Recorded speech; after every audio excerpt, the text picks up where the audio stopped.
台语文千万字，逐工要和大家做伙来拜一日。今仔日要甲大家小解这一日，咱生活中共款定定讲会到，这日就是秒。读秒这是白音，秒就是算时间的单位，一分钟就是1/60，也就是一秒。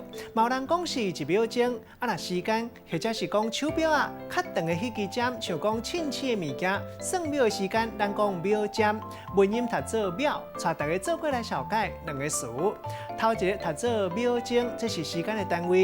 一分就是60秒，若一秒钟就是1分的1/60。第二个词读做秒针，时间或者是手表啊，较长迄支算秒的长针，若是算分，古早有人讲是刻针。咱用一句话来举例，甲这两个词夹做伙。譬如讲，这届大胃王的比赛，要看什么人上届枵赛，你60秒钟内看什么人上届枵者。结果秒针的时间一个到，是伊上高推。今仔日小解这一日秒，另外文音读做秒，提供予大家参考。